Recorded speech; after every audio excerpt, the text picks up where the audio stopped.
So I did some more work tabbing these this cowl, and these guys are rock fucking solid, man. Excuse my French. But yeah, these aren't gonna go anywhere. I got this little guy on here, little air flap thingy-majig. It's on there now. I didn't put too much of this stuff on there just because like it's not structural whatsoever. It just holds this little flap in place. That's all it does. So whatever, it's there. The only other, what else do I have to like make? I need to make the little notches that fit the inner fairing in place. Let's do those, and then I'm pretty much ready to just start like knocking down all the imperfections on the outside and actually do some body work to this thing. But what I'm going to do right now is I'm going to run out to the bike, put this on, and make sure that the that all these guys align. It aligns with the headlight, but I just want to make sure that it actually aligns with the bracket on the motorcycle itself. I'm going to have to redo it. This just isn't fitting right, and it's mostly because of this one right here is off-centered. This one's kind of off-centered. These seem like they're okay at the bottom, but you know, it's not aligning, it's not sliding right into place. This is obviously way off. So I think what I'm gonna have to do is just like take off this front fairing, this brace here, mount up the headlights to it, mount the brace up, and then do the exact same thing I did with the headlights, but use the actual brace itself so that I can be like 100% sure that it fits up correctly. So that's what I gotta do. I gotta take this guy off, and I gotta cut off all those tabs and do it again. So, whatever. Alright, so I cut all the other mounts off, and I gotta say, man, this stuff is plenty strong. I was actually thinking about putting some fiberglass around it too instead of this, but like, dude, this is strong enough. Like, it took a pretty decent amount of effort to cut through all those with my Dremel, but yeah, good stuff. Anyways, here's it all set up in the, let me see if I can get this out of the way here.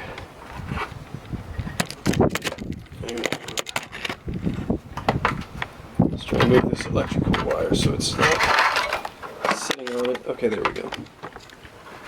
And move this right here. Get this stupid thing out of the way. And okay, we are laying pretty good. So that's how it should be. That's how it should lay in there when it's nice and straight and such. And yeah.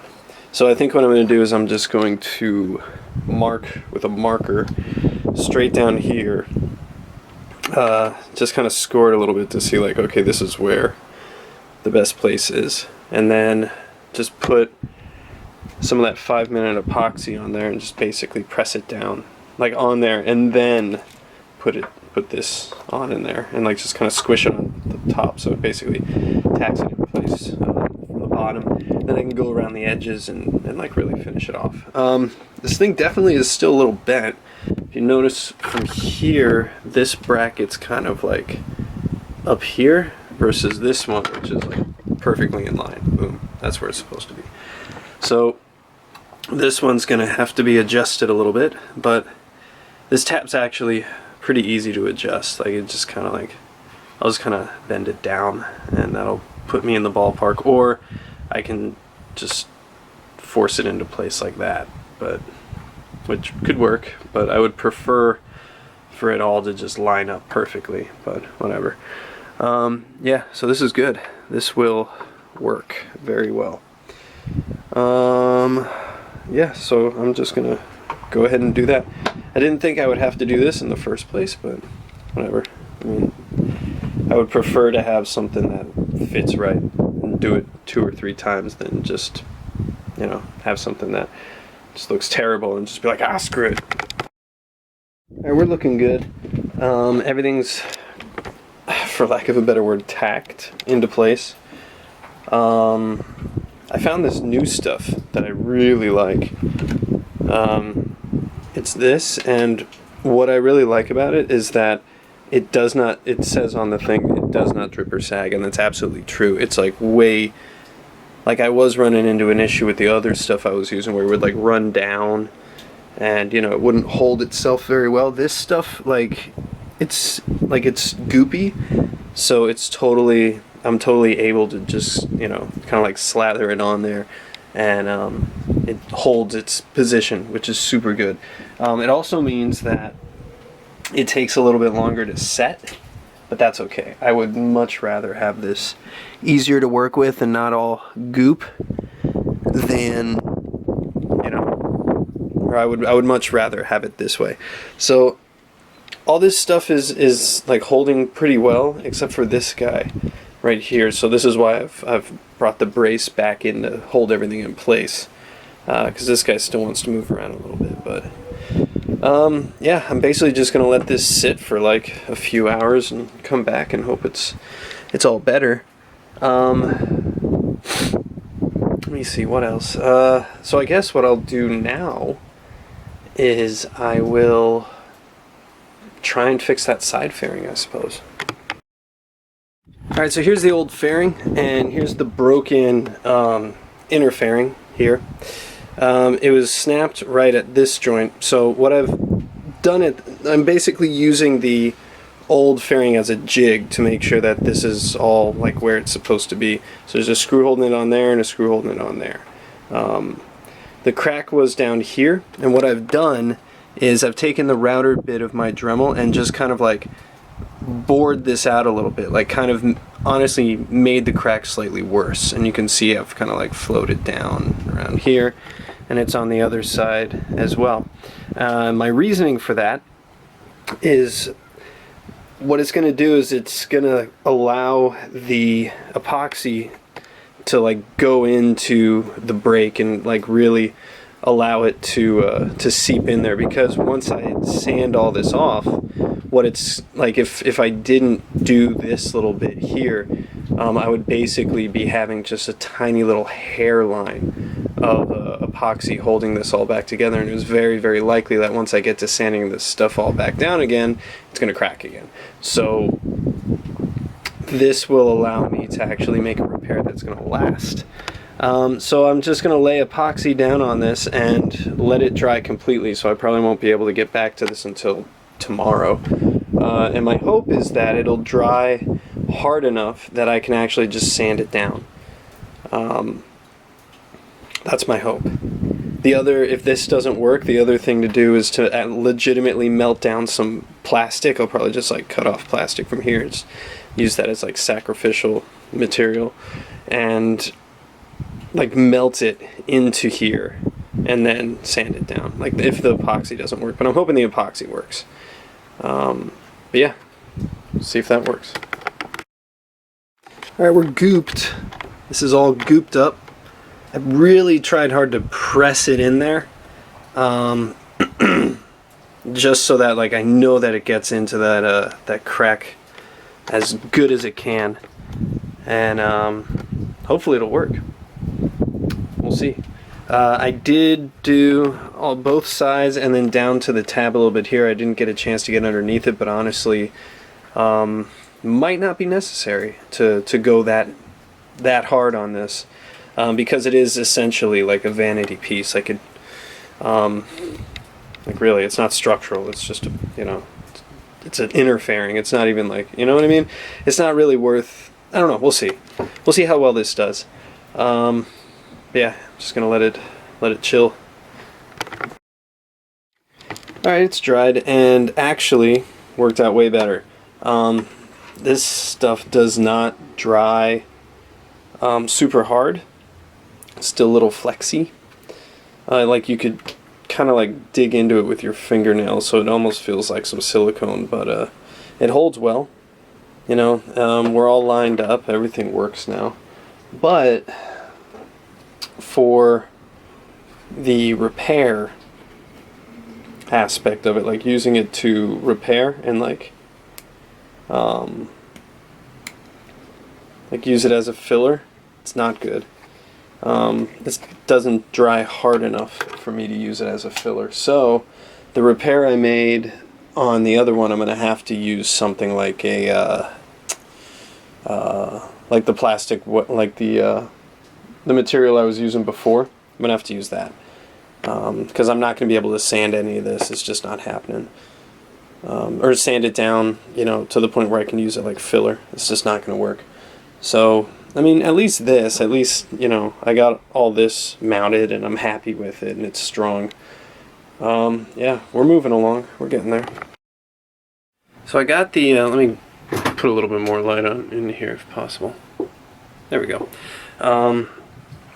Took off the part that I'm trying to fix with the newest epoxy, and I took a router to the edge here and kind of like grind it down a little bit. You can see like I was right in that, like now the epoxy is sitting in there and it's actually pretty strong. So I might just keep it like this, you know, but obviously do some work with like spot putty or whatever to you know, to even all this out. I'm gonna have to do that now. I'm gonna let it ride, you know, like once this is all prepped up it'll look pretty good. The other side though, you know, I don't know if I'm gonna touch it. I think I might leave this as is, just because it's not really gonna be seen all that much. Like it'll be like down here, and, you know, it's gonna be very hard for someone to notice that. Or maybe I'll just, you know, get a little more paranoid and let, you know, it's not done the best way I possibly can, and maybe I'll redo it. I don't know. But the one thing I am going to do, because I noticed, is that the tab here, there's a hairline fracture that goes all the way across this tab, so I'm going to fill that in, and then obviously this big cut right here. But now that it's back in one piece and it's holding its strength pretty well, like it's not going to encounter any more force than what I'm giving it right now, and it's holding just fine. It's not like creaking, it's not cracking, you know, it's on there, it's good. But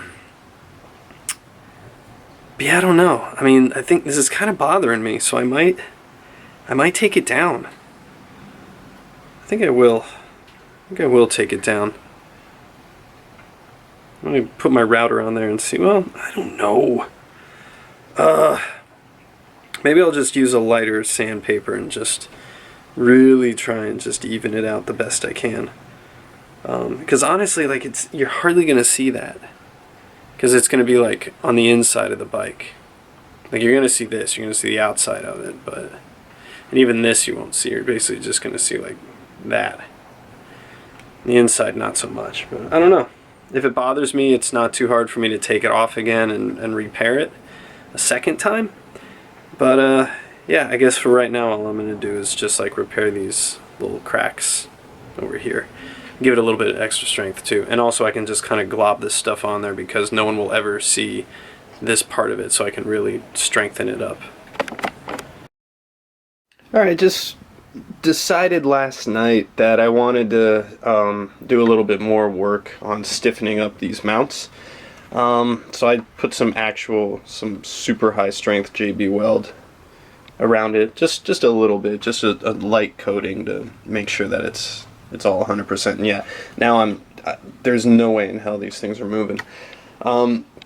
This is a pretty important part. Like it holds the headline on, it holds the front fairing on to the front of the bike, obviously, and you know, it's important that this thing is as solid as it's going to be. These guys, not so much, you know, not structural, they don't hold anything on.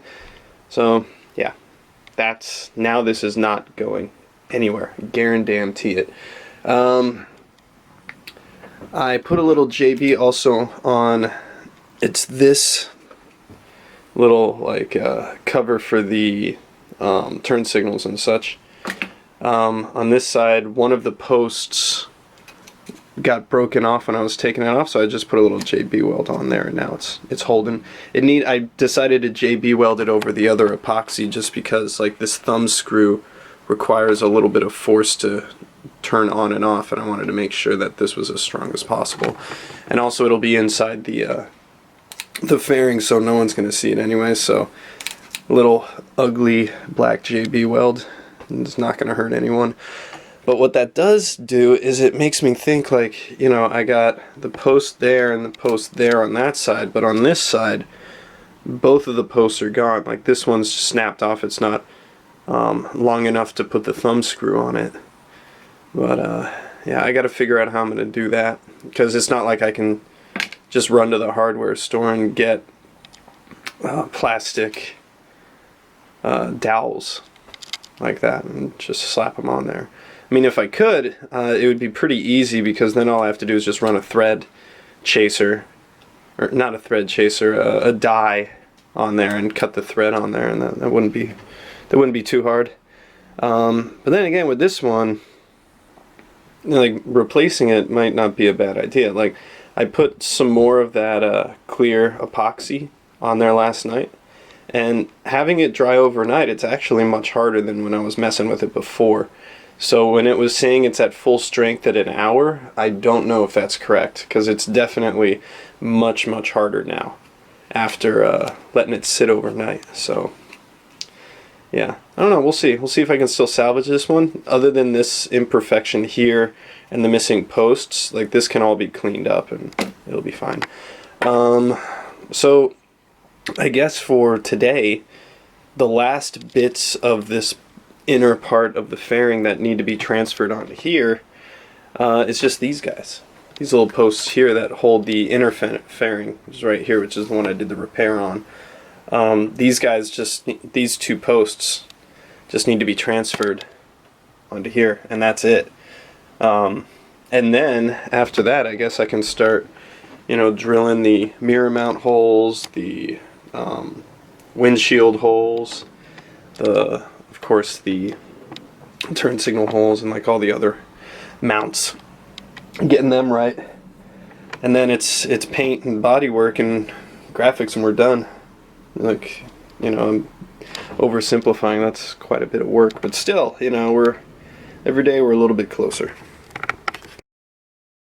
I got a package in the mail from Tapeworks, and it's the FZR logos that are going to go on the side fairing. Gave them the specifications. I guessed as best I could as far as how big to make this, and the colors, like, me and the guy I was talking to, we looked and tried to figure it out, and this is as close as we got. And honestly, it's pretty damn close. Like, this is a little bit more purple slightly than the blue on here, but depending on the light it hits, this blue is kind of like purpley, depends. But I'm not too, I mean, it'll work. Like, I'm not too out of shape about it. Like, this will work just fine. I am in a color match to this on the fairing, not this. I'm going to color match to this bluish purple best I can. But, you know, as far as a graphic, this is good. I'm going to have to do a lot of work as far as cutting it, because this lays like on top of like some vents and such on the side fairing, so I'm going to have to get my razor knife and like cut it and shape it, and, you know, it'll be about an afternoon's worth of work, but, you know, it's good. This whole thing custom made for me by Tapeworks cost me about 80 bucks, so not bad.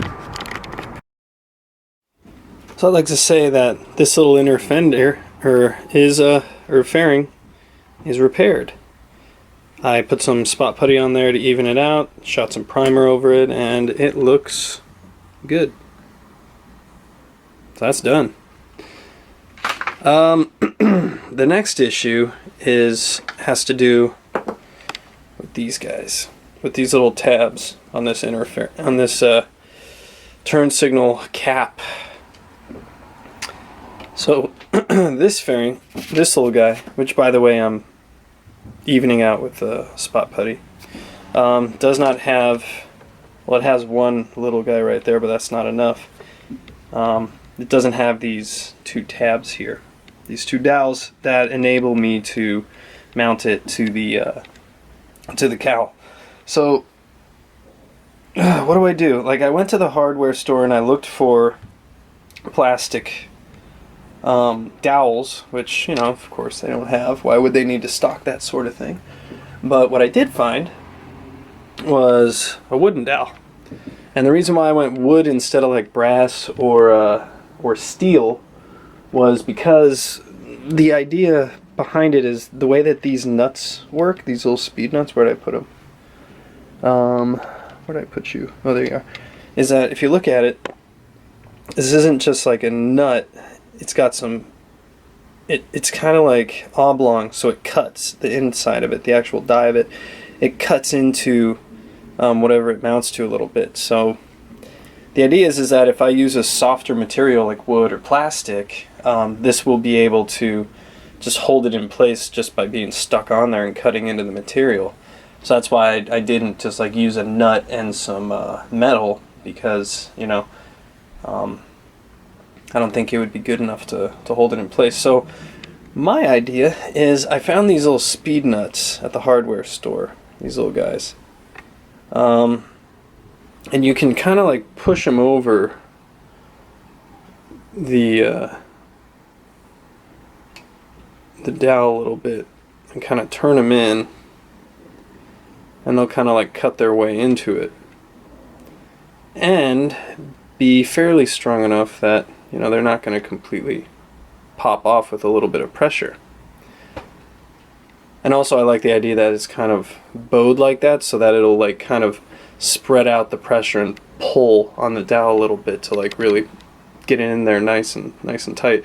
So that's what I'm thinking. I'm thinking I'm going to use this dowel in place of these little plastic guys, and this in place of these little like thumb nuts, I guess you could say. So we'll see.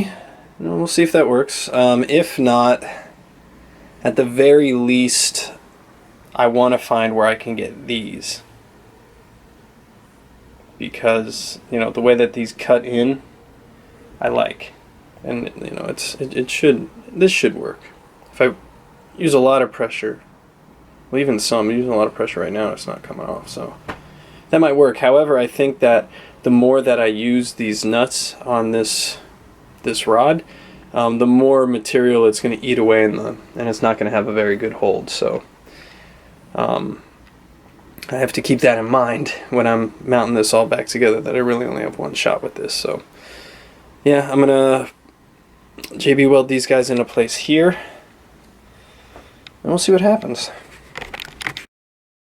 Actually, on second thought, I looked around the shop and I found some rod lying around that is the same diameter as those dowels in those covers, and I can actually thread it to M5, and I think I'm going to try this. I'm just going to put a nut on there and see what happens. I like this. This gives me a little bit more confidence, because if I use wood eventually, like the more I screw it on and screw it off, it's just going to you know, it's going to get weaker. The hold's going to get weaker and weaker and weaker, and frankly, I don't want to deal with that. So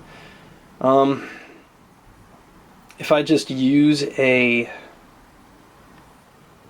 nut, no, it needs to be a thumb.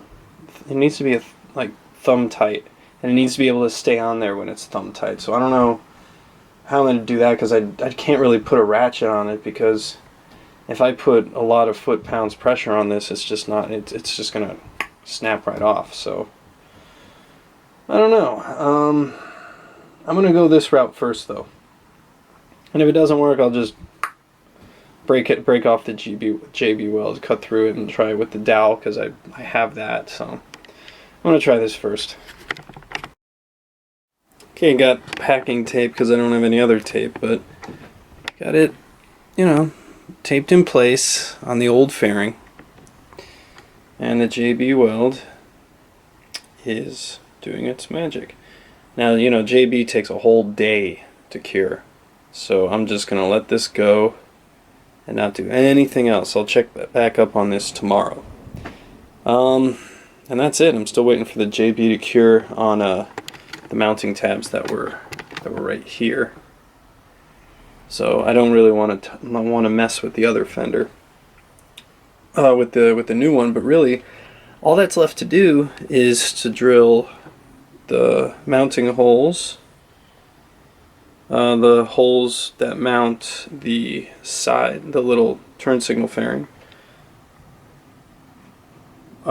windscreen holes, and the mirror holes on the new one, and of course the opening for the turn signal itself.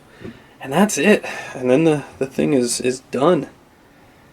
Yeah, I think I'm done for today. I mean, I just gotta let this stuff dry. I think I'm gonna go upload this. Thanks for watching.